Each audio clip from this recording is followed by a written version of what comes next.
Now with the professional package, we created to suit multiple stores. So maybe you have a warehouse and you have a retail. You can set both stores there, so you know what transactions enters the warehouse, what enters the retail. And then you might also have multiple retail points, so you can set all those stores here, so you can handle them differently on the teller, and then the administrator gets a combined report on both stores. So what we do here is that we choose a store.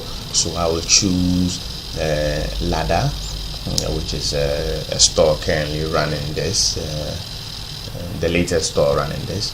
And choose sign in. I will use FamBa, and I put my password. Now I'm seeing today's sales that are made today, purchases that are made today will show. This is the stocks that need to be reordered would also show here. This is the received quantity, this is the sold quantity, this is the quantity on hand. It's showing you stocks that are out of stock. I mean, you've run out of them, and then you need to reorder them. Those stocks will show here. And then this shows your top 5 sales. The top 5 most recent sales would also be shown here. This shows your incoming checks, your outgoing checks, your pending expenses would also show here. Now let's take a look at the home panel. This is called our home panel, and the panel shows the panel is there permanent. It's not going anywhere. You can close it. It helps you to ease your navigations across. So when you open this, it's still there. You can open this, it's still there. You can open that, it's still there. You can open anything you want to open. The panel still remains, helping you with navigation. So let's look at make sales. With our make sales interface, we have 2 sales interfaces. We have the cash sale interface and the customer sale interface. We call this our customer sale interface, and then with here you choose a customer name or you type their ID, and then when you do that, the system tells you, oh, this customer, this is their ID, it's 15, it's the agent who signed them up, it's Saki Fati. And then you can choose the agent on behalf they are taking the item. If it's you, automatically you leave it blank, and then you can add sales, the sales they are buying. At the end of it, you can decide to take payment. If the customer is making any payments, you can take payment. If they are not making any payments, you simply save. The system will ask you, do you want to send SMS to this agent? So if you want to send SMS to the customer about the purchase they have done right now, you just say yes. But right now I'll say no, because I'm sending no SMS. And then I say yes. So my order is saved successfully, and then I can use new, or I can switch doesn't use customer because it's a cash sale. It just gives you the agent login, your balance login, the drawer cash, and the number of items you have sold so far. So this one you just keep selling, and when you finish you can save, and it's a cash sale, so it just goes to the cash. That's all it says. When someone comes back with a receipt, you key the receipt number 0300, and the items bought on that date will show, and the date also that they bought will show. You can re-edit these quantities to 2 or price. So this is how our sales interfaces work. End of day will show what have been sold today to what customers and what items they bought. So I've made an end of day of 2,390 Ghana cedis. That's how you check your end of day. You can close your shift when you are done with your shift. Close shift, you quickly put how much you have entered here. Because I'm not logging in as an official agent of the company, it will not give me an amount, but all agents who logs in will find this amount. They can end their shift correctly. Now make a purchase. Make a purchase here helps you to purchase something from your suppliers. So we are going to take an item that is running out, and then we are purchasing it, like analog television 21-inch. It's running out, so we are purchasing that from Francofori. Then Francofori's invoice number he gave us is this, and this is his invoice number, and we are purchasing analog television 21-inch. We are purchasing 100 pieces of that, and we stock. So when you put to stock, I owe this particular company Francofori now, I owe him 37,000. So I can say, do you want to print? I would say yes. I just want to keep a copy of what I've done. So now when I come back here and I go to my purchase history, I should see that I've purchased something, 100 quantities, worth 37,000 from Francofori with their invoice number there, and it's stock. There was no badge number to what I have then. So in that case, you see that the analog television to 21 inch is no longer here because it's not out, it's now in stock. And if I go to my product category and I say analog, I see that 100 pieces have been received so far, so we have 100 on hand. And then if I sell analog, it will reduce by 1. So I can just come here and sell analog television. I will sell 10 of them, and then I would save. You want to print? I would say yes.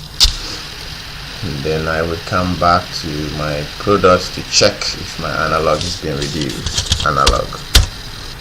You see, analog is left with 90. So this is basically the transactions that happens here. So today you see my purchases also have come to 37,000, and then my sales of today is 2,390 Ghana cedis.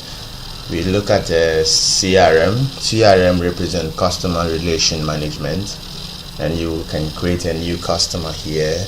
You put your the customer's name, the location, the telephone, the email, the agent who is signing the customer up, and the customer's credit limit. If you take pictures, you can use the icon to collect the customer's picture. And then I will just put this picture here for you, and then sign up a customer like FamBa Ishmael. Sorry, the Ishmael is strongly spelled. Location ACCRA, telephone 020230239, email it's Ishmael at FamBa.it,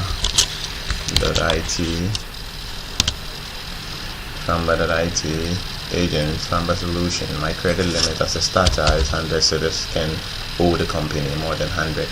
Registration, the customers get an SMS, a welcome SMS into the company. You can say yes, I'm not sending myself a welcome SMS, so I say no. And then I've signed myself up. This is my picture, it goes in there. So you can look at your customers list, and then I should be there. You can filter if you're familiar with Excel, or you should know all these filters are also present here. I can say I'm looking for anything Ishmael. Now I can see it's FamBa Ishmael is here. His telephone is here. He joined them. His date. He's an office agent. You can also look at the FamBa Ishmael. The one I just signed up. If from Accra, this is telephone. His credit limit is 100 cedis, and then FamBa signed him up and signed him up on this date. So I can see all this information. Now we have debtors. We have pending checks. We have take payment. We have payment method, and we have transfer balance. One customer who has enough balance can transfer to another customer, and that is how it happens here. So when I look at debtors, I should see customers who are owing, and then when I open their individual transactions, I click open here, and then the system will say, okay, customer Mohammed Zelia has made a cash order of 980 on the 16th, and also made a cash order of 1,410 on the 16th. The agent who made the sale is FamBa Software Solutions, so his total credit is 2,390, and the agent total savings is 234 Ghana cedis. So the agent is owing us 2,156 Ghana cedis. This is you can print this, and you see how the printout look like. It uses the company name, and it says that the date of the transaction. So this is payment transactions, and this is order transactions, and all the customers deal would show. You can email this to the customer, or you can also print this. Note your emails will not send if the customer don't have an active email on the system. Now this is how you can check CRMs, customer relation management. You can also take payments on behalf of customers. I can take payments on behalf of Ahmed Zelia. And I can, you see she owes us 2,156. I can take 1,500, and I would say it's a check and it pending, check number 2667835, take this, and then the check due date is today. The check is supposed to go today, so I would save, and that is all. So I have a pending check now from Zelia, 1005 pending. Now when the check goes through, I just double click here, and the system will ask me proceed to clear check with a yes, and I say yes, means the check has gone through. I clear it, it goes to her balance, and then 1005 will be deducted from amount she owes, means a payment of 1005 is taken. I will say no because she's not paid yet, and then that's the payment history. Would also show all payments that has happened with the system. You can filter by customer, or you can filter also by agent, by the agent who signed them up. I will not want to do much about here. It's simply here is balance transfer. You choose the customer transferring, customer's balance will show. You choose the customer receiving balance will show. Then you can transfer amount less than or equal to the amount the customer owes. So if I transfer this to this customer, you see transfers successfully, and then it's closed.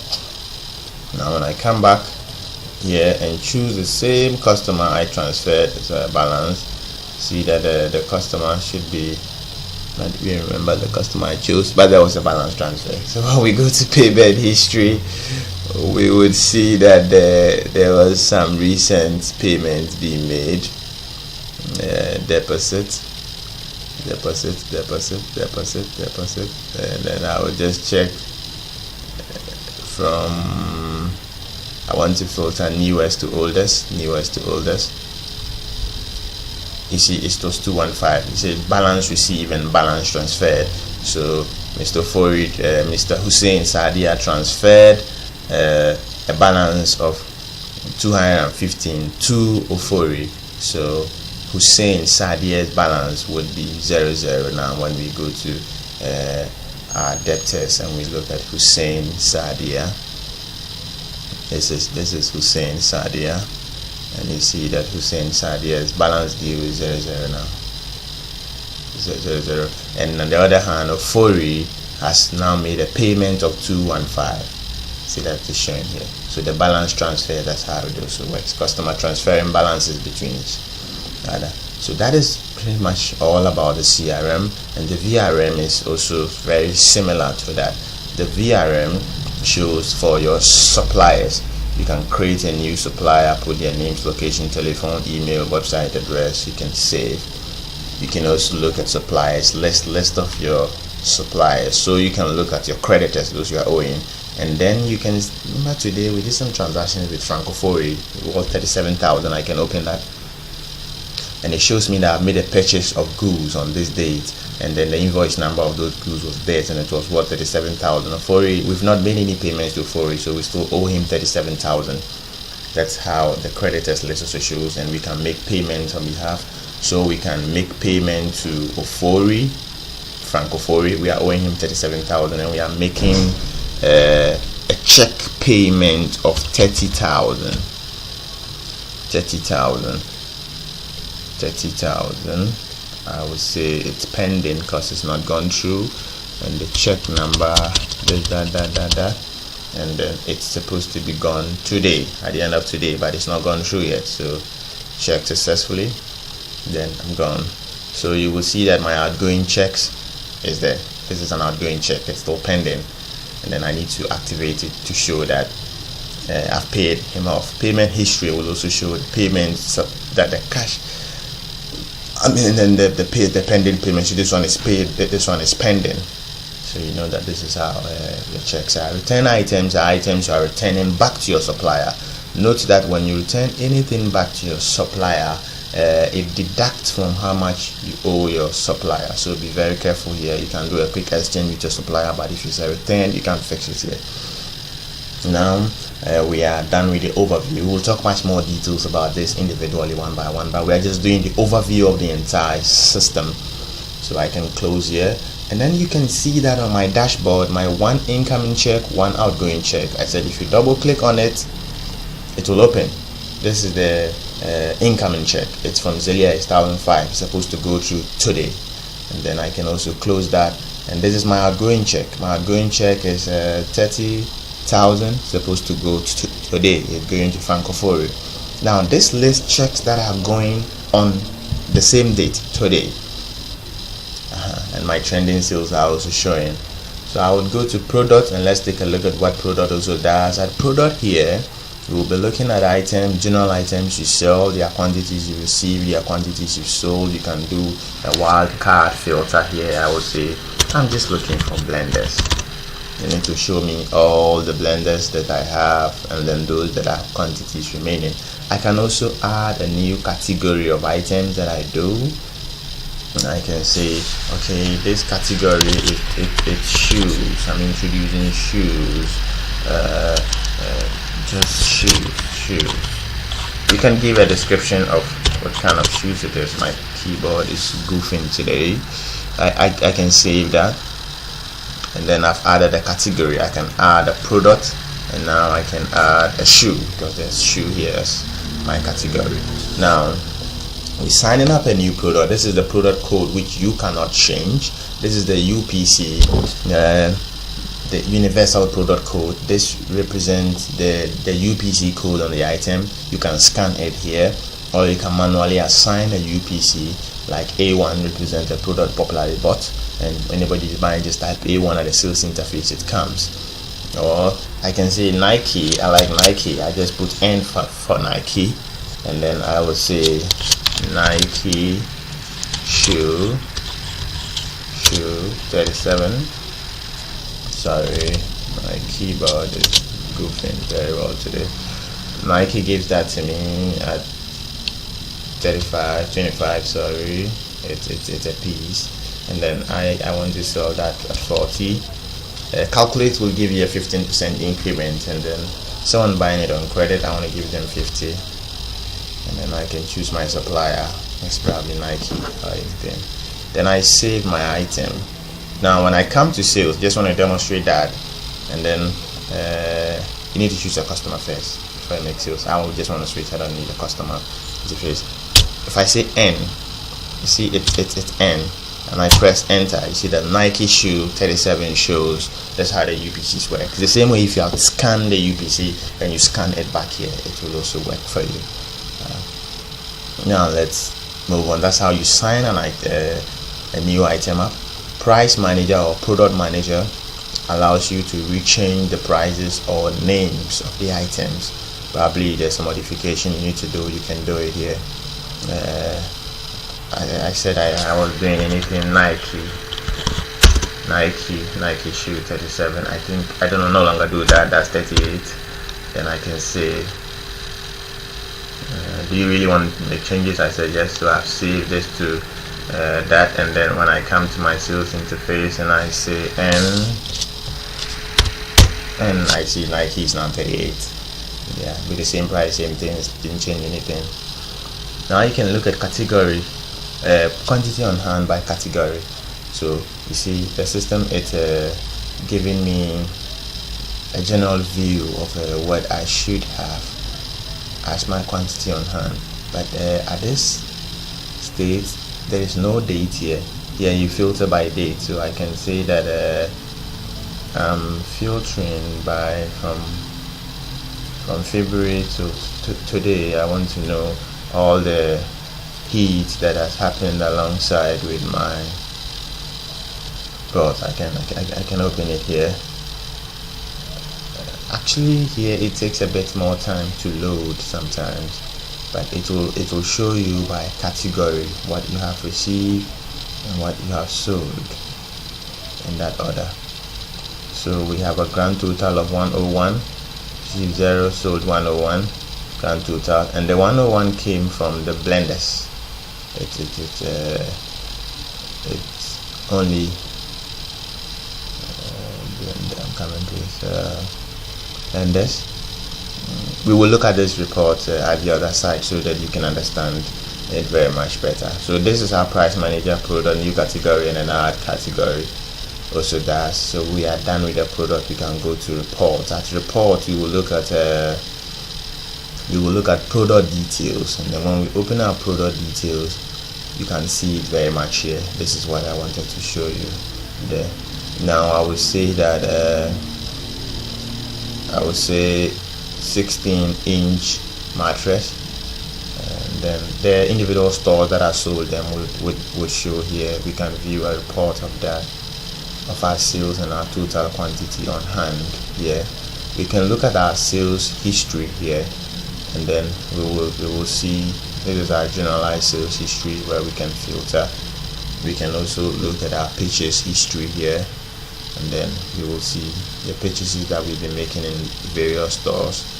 We can look at our sales analysis here. We can do our profit and loss calculations. We can do our sales analysis here and say that we are doing analysis from February 1st to 28th of February, and then I'm doing it by agent. So the system will say, okay, you're doing it by agent, no problem. Agent nothing, which means we sold staffs in no agent's name, has made sales of 669, and then the items he sold would cost us with our supplier 475.10. Means our gross profit is 193.95. The whole month. That's what that agent did.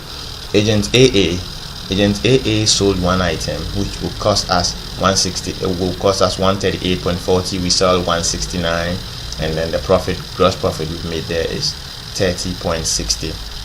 Now agent Abdul A Najimu made sales of total worth of 1,415 cedis, and it will cost us 1,000 Ghana cedis, so we have 415 cedis. This is the supplier cost of those items. So if each item here will cost 122, will cost you 240. That's what the system is doing, and then it's giving us the supplier cost, and this is how much it sold it, not how much your sales price is. So you have an accurate value here. And then we have Abdul Gafaro also making this. You can go on to see your grand total. Your grand total is 39,549.005, and your supplier cost is 29,087.47. So your gross profit here is 10,461.53.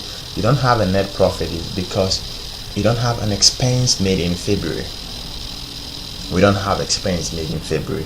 If you have expense made in February, we would have seen those expenses also showing here. And then if we get our expense, we can get our net profit. Now let me do the same analysis for March 1st to today. Now view that, and you see that the list is very, very much smaller here.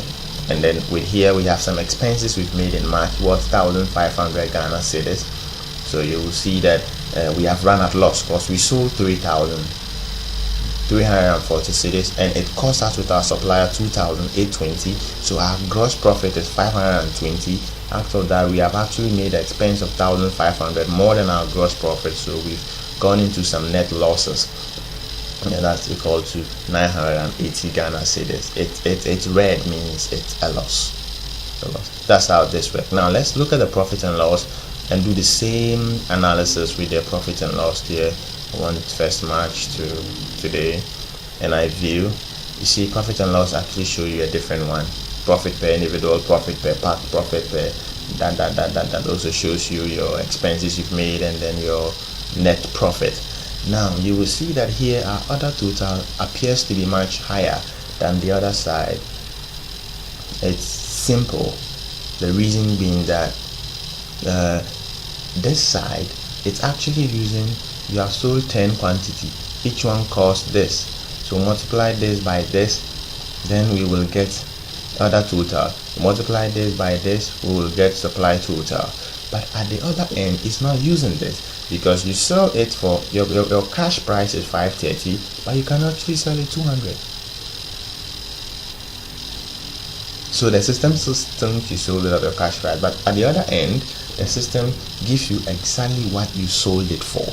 So that side is good for any other analysis you would do. This side is good for a general purpose analysis, and you can email this to yourself or to anybody. Just enter the email address of the person, so ntishmael@gmail or FamBa.it, gmail.com, and then you can click on send, and then you click on send, you will see that Outlook it's pointing down here trying to send it, but there's no active internet connection, so Outlook will definitely bounce back to me with some form of error, but I don't care about that. So this is the overview of the system. I think the remaining aspect of it is the report. I would allow this. It's just the reporting aspect that is the remaining aspect, and then we will also be taking care of the accounting and then the settings aspect of it. The system is a little bit slow here because there's no internet, but you see it has gone to my Outlook trying to send, but I didn't find internet. I'll close that. Now I'll close this one, close this, close this, close that. And then we'll take a look at our accounting. Accounting, we can make expense here. We can take a look at our agents account, those who work for us, our account, their account here. So they have a transaction they can make. I choose an agent name, I choose an amount of 650. What did this amount, what is it for?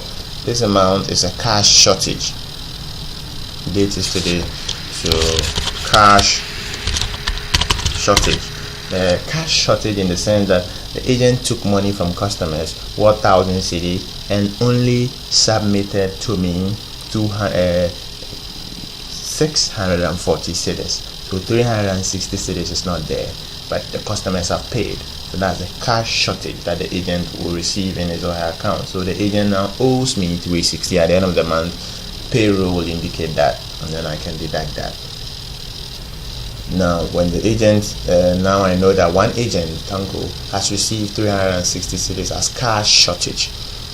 So we can close that. You can also add a shortage if finally you realize one customer has made payment, but the agent one way or the other refused to enter it. You choose the agent, and you choose the agent, you choose the amount is 300. You choose the date of that transaction, and then you just say shortage, or also cash shortage will do. Cash shortage. Now the difference here is that when you update here, this amount get paid to the customer in the customer's name, that the customer has made that payment, and then this same amount also get deducted from the agent, go to the agent as amount he owes. Okay, so when I update this one too, it's updated. So this customer 2341/17 has received 300 cedis in his or her account. And if I come to debtors and then I decide to filter my debtors by that customer, I should get something different. And I'm viewing, I should get a cash payment made to that customer's account today. I would show my date, newest to oldest. So you will see that 300 cedis is coming as a cash deposit from agent, the same agent who shot. Understand? So that is how it works. And then when we refresh here with our agent side, we said we'll see that Abdul S. Rafa is owing 300 Ghana cedis. When he makes payment, it will also show. That's how shortages also work here. Now SRM and VRM is what we've already talked about here. Supplier and then customer. Now bank transactions allow you to create various accounts, and then you can make a new bank transaction, which is a debit or a credit. We have a separate video talking about bank transactions, so I would just prefer you watch that one. Payment sheet is collections. Agents who go out to collect monies from customers. When they come, they just choose themselves, or you choose the agent, and then you can now be choosing the customer they collected money from. You put how much they did collected, then you go to the next customer, you choose how much they collected, you go, and this helps you to trace daily collections, or put collections, grouping collections on sheet.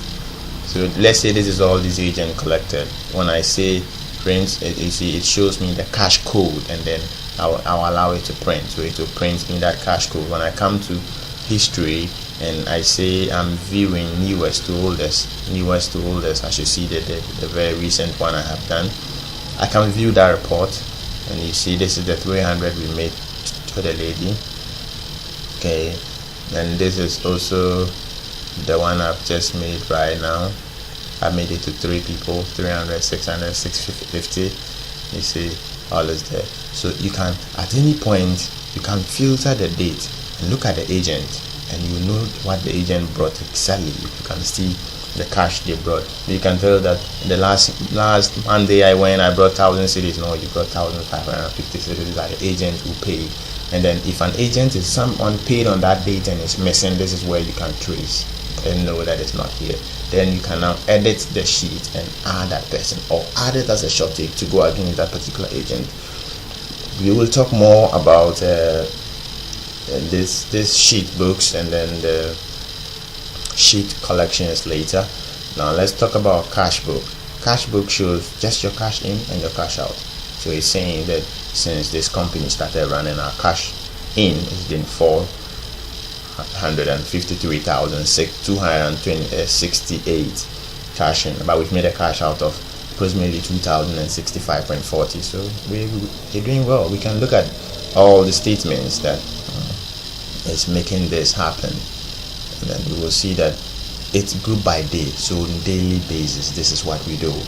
On the 1st of February, we collected cash of 270. On the 2nd, 400, but we've not made any credit. Means we've nothing is gone out. The same way. See how it's going. But on the 3rd of February, we made a payroll expense. Means we paid our customers. Sorry, that wasn't a payroll expense. Is actually 00. We made on the 2nd an expense of 1,005. And then we continued with our cash deposit, and we also made a payment of goods supply 300, and we also made a payroll payment of 265.42. We made cash deposit. So you can look at our filter. This is how your cash enters in your company. This is how cash goes out. And that's what cash statement does. Payroll allow you to pay the agent. You see the agent who's been paid. There's one agent here being paid. Now, what this payroll is designed is to give you very different functionalities in payroll, and then if you need others, you would have to talk to us to modify it. You see, as I filter from February 1st